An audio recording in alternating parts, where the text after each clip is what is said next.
Rightio guys, we're back at it and we've got another short battle. This one's a bit more of a predictive read game than anything else, so let's see what we've got. This time I've switched it up, I'm using a little bit of a different team. I've still got the extra drill on there, but we've got Diamanitan, Ferrothorn, Goodra, Toxapex and Gyarados there.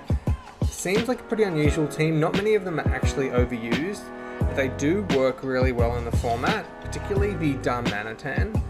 There's not too many super fast fire types that just hit like trucks, which Diamanitan does. So let's see how we go with this one.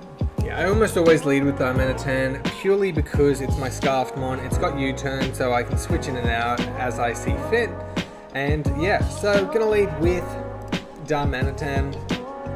He leads, unfortunately, with his Seismitoad, which makes sense on his part, but I'm just going to go for the U-turn into the Ferrothorn, and he goes for an Earth Power. Now I'm thinking he's probably going to switch, so I just go for a knockoff because it's a bit cheeky, and we get rid of the Life Orb, which is awesome. Take away a little bit of the power from that bad boy, and then I switch into Toxapex now. Go for the Baneful Bunker, get the poison off on the Zorora, which comes in clutch later on down the track. Now he goes for a Plasma Fist. I know I can take it, but I think I just go for a Scald, get some damage off. No, now I can probably go for another Protect or Baneful Bunker, but he predicts that, switches into Seismitoad. We're going straight back into Ferrothorn. That's almost always going to be our switch there. We do have the Power Whip, but we're not going to go for that just yet. We're going to go for the Leech Seed, get a little bit of health back, or at least try to. We miss, unfortunately. He hits super hard with the Ice Beam there, and I go for a Protect here, I think, which fails. He then goes into Fable, we go for a Power Whip, does a chunk of damage, and then he just Wish Stalls up to full health. You're going to switch back into Hydreigon there. We go for another knockoff, which doesn't do much. I think I go for a Protect here just to see what he wants to do, and he ends up setting up a nasty plot, which puts me in an awful position.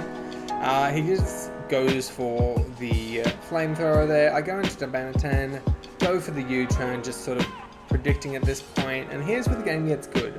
Go into Gyarados, and I start setting up Dragon Dances. I'm thinking this thing can't really do too much to me.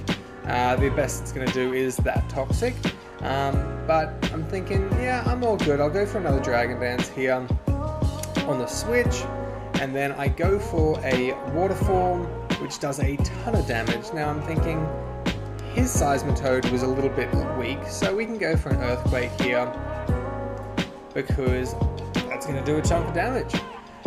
Then we go for another Earthquake, because I'm thinking he's not going to switch at this point. He sees how much damage the Toxic is doing to me, so I'm thinking, you know what, he's definitely going back into Corviknight, which he does, and we get a nice little waterfall off there, taking out pretty much two Mons there with some predictive plays.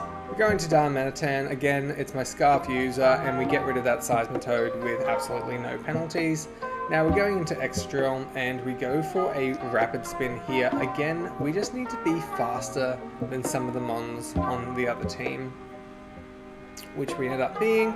He goes down to the Toxic and Life Oil and all that damage. We go for an Iron Head, and we get a Flinch, which is particularly lucky, and he quits. Now, I wasn't too stressed about that Flinch. He would have taken me out with a Flamethrower or a Dark Pulse, but I could have just gone into my Diamanitan, gone for a U-turn, and we would have been all sweet. In that battle, I'd made a couple of really risky plays, but in my head, it didn't really make a difference. If I hadn't have hit them, I wouldn't have been in much of a worse position, but if I did hit them, I would have been in an awesome position, which I was. So taking out the Seismitoad and the Corviknight, they were really clutch sort of defensive pivots on his point, which were causing me the most trouble, or would have been causing me the most trouble. Clefable would have gone down to a Flare Blitz from the Diamanitan, so would have the Kyurem, and then the Hydreigon would have just gone down to a U-turn or even a Superpower if need be. So I wasn't overly stressed with the Mons that were left. But yeah. Rightio guys, that's it for today. Hopefully you enjoyed. If you did, please leave a like, comment, and subscribe for more content. If you did enjoy this video, check out some of my others. I'm sure you'll like them just as much. Anyways, bye!